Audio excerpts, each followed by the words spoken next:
तो अब बेटा क्वेश्चन नंबर 4 देखते हैं। Question number 4, the diagonal of quadrilateral shaped field is 24 meter. हमारे पास डायग्राम गिवन है क्वेश्चन में, कोई क्वाड्रिलेटरल है जिसका डायगोनल है 24। तो देखो ये हमारे पास डायगोनल ये वाली लाइन है, ये डायगोनल हमारे पास है 24 metre and perpendiculars dropped on it from remaining opposite vertices। तो इसके अपोजिट वर्टेक्स देखो, एक से तो हमारा डायगोनल बन गया, बाकी हमारे वर्टेक्स ये बचे। नेम दे सकते हैं हम इनको A B C and D. और ये जो परपेंडिकुलर गिवन है हमारे को अपोजिट वर्टेक्स से, उनकी लेंथ है 8 एंड 13 मीटर। तो बेटे एक तो 8, हम इसका कोई नाम यहां पर भी दे देते हैं, हमने m लिख दिया और हमने इसको n कह दिया। तो ये वर्टिसेस हमारे पास 8 मीटर और 13 मीटर के। हमारे पास क्वाड्रिलेटरल में डायगोनल आ गया, हमारे पास इस डायगोनल पर परपेंडिकुलर्स आ गए। हमें फाइंड करना है एरिया ऑफ फील्ड। अब हमें इसका एरिया बताना है। देखो इसके एरिया के लिए हम दो तरीके यूज कर सकते हैं। एक तो हम डायरेक्ट फॉर्मूला अपना अप्लाई कर सकते हैं। क्वाड्रिलेटरल में डायरेक्ट फॉर्मूला हो सकता है हमारे पास, अगर हमारे को डायगोनल पता हो और डायगोनल पर ये अपोजिट वर्टेक्स पता हो। हम इसमें देखो नोट करते हैं, अगर तो diagonal b is equal to 24 meter जो गिवन है, और दोनों परपेंडिकुलर हमारे पास हैं। हम इनको हाइट h1 और h2 बोल सकते हैं। h1 h2 13 meter and 8 meter. Formula apply करो तो देखो area equal to area of quadrilateral 1/2 h1 plus h2 into d। h1 13 meter, h2 8 and diagonal 24। half 13 plus 8 21 और ये हमारे पास 24। 12 times 252 मीटर स्क्वायर। तो ये हमारे पास एरिया आ गया। देखो ये क्वाड्रिलेटरल के लिए एक डायरेक्ट फॉर्मूला है। हम इसको ऐसे भी कर सकते थे कि अगर आप इनको दो अलग अलग ट्रायंगल लेके चलो, हम इसमें समझ सकते हैं कि एक तो ट्रायंगल ए बी सी, तो अगर आप इसका एरिया लोगे तो half base into height dn। इसी तरह area of triangle A B C, नीचे वाले ट्रायंगल का अगर आप एरिया लोगे तो हाफ बेस इनटू हाइट। तो जब एरिया ऑफ क्वाड्रिलेटरल निकालना है तो हम दोनों ट्रायंगलों के एरिया को ऐड कर देंगे। तो area of quadrilateral equal to area of triangle ABD ABC plus area of triangle ADC. तो बेटे आपने जब दोनों को ऐड करा तो देखो दोनों के ट्रायंगल के एरिया तो हम पहले निकाल चुके हैं। तो half AC into DN, DN क्या है हमारे पास h1 plus half AC into BN, BN हमारा h2। तो h1 h2 दोनों है हमारे पास। आप इनमें से हाफ एसी को कॉमन ले लो तो क्या बचेगा h1 प्लस h2। अब से यही वाला फॉर्मूला देखो हमारे पास बन गया। AC हमें पता ही है 24 और h1 h2 13 प्लस 8। तो 2 से ये कैंसिल होगा 12 टाइम्स 13 और 8 21 और मल्टीप्लाई करेंगे तो 252 मीटर स्क्वायर। तो चाहे हम कोई सा भी मेथड लगाएं आंसर सेम आ रहा है। और वैसे भी बेटे ये वाला फॉर्मूला जो हम डायरेक्ट क्वाड्रेटर का फॉर्मूला यूज कर रहे हैं वो ट्राइंगलों के एरिया को हम ऐड करते हैं तो वहीं से यह फॉर्मूला हमारा ड्राइव होता है। तो फॉर्मूला अगर एग्जैक्ट ध्यान में नहीं आए तो हम अलग अलग ट्राइंगल को लेकर भी कर सकते थे और नहीं तो डायरेक्ट कर सकते। तो ये था क्वेश्चन नंबर 4। अब हम बात करेंगे क्वेश्चन नंबर 5 की। क्वेश्चन नंबर 5, क्वेश्चन नंबर 5 है the diagonal of rhombus are diagonals of rhombus are 7.5 centimetre and 12 centimetre. Find its area. मतलब हमें रोम्बस के डायगोनल गिवन है और हमें उसका एरिया बताना है। तो इसके लिए तो बेटे डायरेक्ट हमारे पास फॉर्मूला है, area of rhombus equal 1/2 product of diagonal d1 multiply d2 और हमें d1 गिवन है 7.5 centimetre and diagonal d2 12 centimetre. और अप्लाई करो 1/2 7.5 मल्टीप्लाई 12, 7.5 मल्टीप्लाई करो 2 से ये 6 टाइम कैंसिल हो जाएगा और हमारे पास आंसर आएगा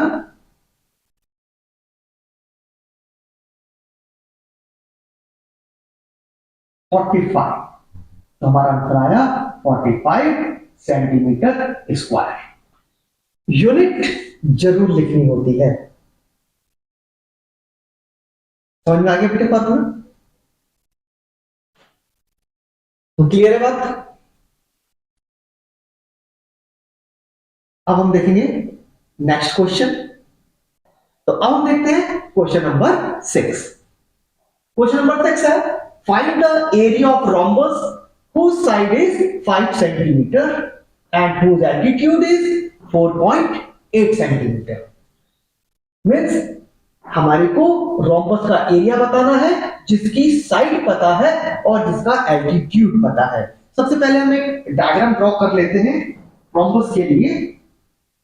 देखो रोम्बस को आप समझते ही हो कि ये भी एक पैराग्राम ही है जिसकी सब साइड इक्वल होती है।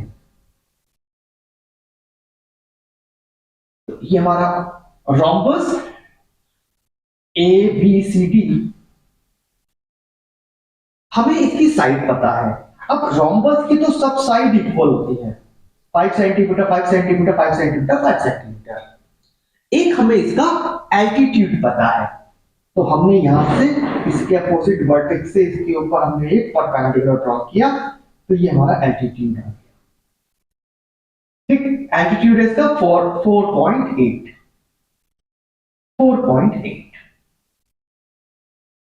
अब देखो हमारे पास ये चीज है, ये हमें गिवन में था पूछा, और आगे क्या कह रहे हैं, if one of its diagonal is 8 centimeter, इसका एक डायगोनल हमारे पास है, then find length of other diagonal. एक डायगोनल हमारे पास है और हमें इसका दूसरा डायगोनल बताना है।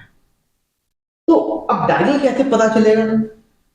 देखो अगर हम, ये हमारे पास गिवन चीज है, एक साइड पता है, एल्टीट्यूड पता है।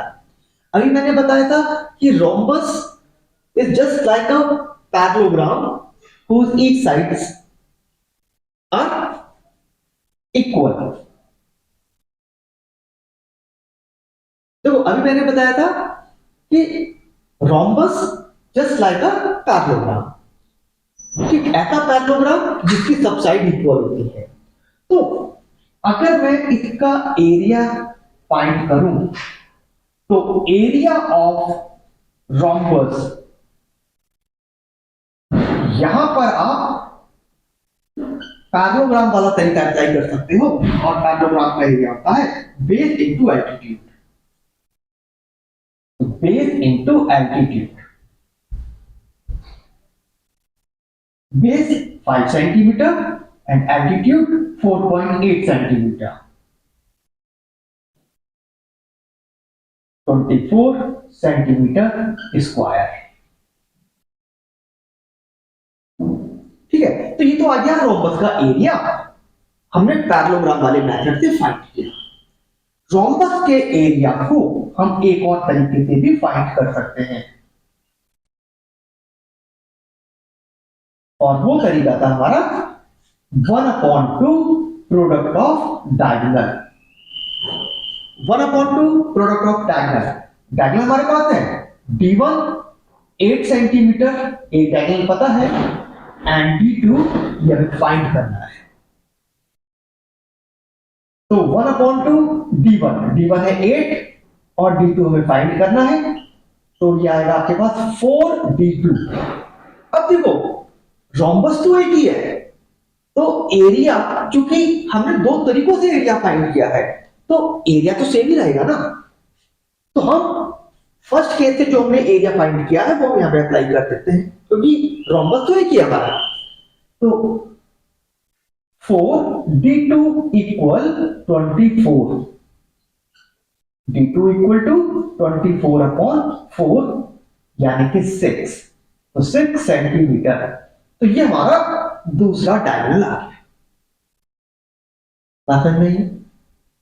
तो ये था हमारा डायगोनल D2। अब नेक्स्ट क्वेश्चन देखते हैं, question number 7। The floor of a building consist of 3000 tiles which are rhombus shaped and each of its diagonals are 45 centimetre and 30 centimetre. देखो इनका कहना है कि एक बिल्डिंग का फ्लोर, उसमें 3000 टाइल्स लगी हुई हैं और टाइल्स हमारी रोम्बस के शेप की हैं। रोम्बस अभी मैंने बताया ही है तुम्हारे को, ये रोम्बस की शेप की टाइल्स है, and each of its diagonals are 45 and 30 centimetre in length। और इसके डायगोनल हमें पता है, तो एक डायगोनल ये और एक डायगोनल ये, एक को अगर हम D1 बोले तो दूसरा डायगोनल D2, और diagonals D1 45 centimetre and second D2 is 30 centimetre. तो हमें दोनों डायगोनल की लेंथ पता है। कह रहे find the cost of polishing the floor. अब इस फ्लोर पर पॉलिश करने की कॉस्ट बतानी है। रेट हमें गिवन है, cost per metre square is ₹4। तो पर मीटर स्क्वायर की कॉस्ट है ₹4। हमें अगर कॉस्ट फाइंड करनी है तो हमें यह देखना पड़ेगा कि हमें कितने एरिया पर पॉलिश करनी है, कितने एरिया पर। अब एरिया कैसे निकलेगा?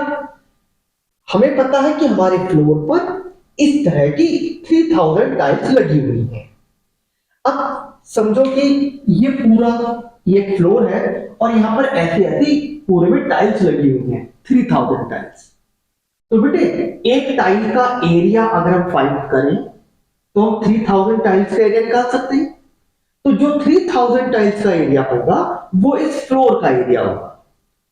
तो सबसे पहले हमें एक टाइल का एरिया फाइंड करना होगा। तो ठीक है, एरिया ऑफ वन टाइल का एरिया का formula 1/2 product of diagonal. 1/2 D1 कितना है 45, D2 30, तो 45 इंटू 15, तो उसे हम इसको कैंसिल आउट किया, इतने centimetre square area of one tile. But हमारे पास तो 3000 टाइल्स है, तो एरिया ऑफ 3000 टाइल्स, तो आप 3000 से मल्टीप्लाई कर दो, 45 इंटू 15 मल्टीप्लाई 3000,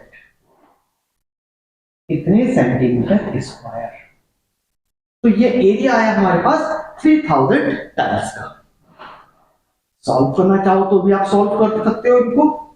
देखते हैं हमारे पास अगर हम कैलकुलेशन करते हैं तो हमारे पास क्या आएगा।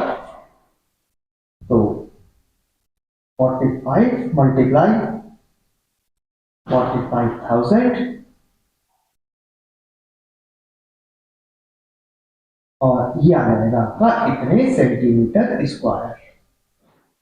तो ये आया बेटे टाइल्स का एरिया, यानी ये हमारे फ्लोर का एरिया है। Therefore area of floor equal 2025,000 centimetre square. देखो कॉस्ट के लिए रेट हमारे को पर मीटर स्क्वायर दे रखा है, पर मीटर स्क्वायर, और एरिया हमारे पास आ रहा है सेंटीमीटर स्क्वायर। तो हम इस सेंटीमीटर स्क्वायर को मीटर स्क्वायर में बदलेंगे। उसके लिए देखो क्या करोगे आप, 2025,000 सेंटीमीटर स्क्वायर था, आप इसको डिवाइड कर दो 100 इंटू 100 से। अब ये मीटर स्क्वायर, देखो 100 इंटू 100 क्यों करा, क्योंकि अगर आपको केवल सेंटीमीटर होता, हमें मीटर में बदलना है तो हम 100 से डिवाइड करते हैं, पर यहां तो सेंटीमीटर स्क्वायर है पावर 2, तो हम इसे 2 बार इसको 100 से डिवाइड करते हैं। तो अब क्या आएगा आपके पास,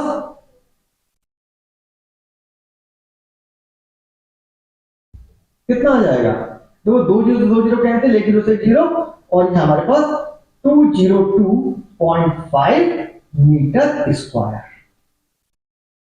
अब हमें तो कॉस्ट फाइंड करनी थी, तो cost of polishing equal to जो भी हमारा एरिया है आप इसमें रेट से मल्टीप्लाई कर दो।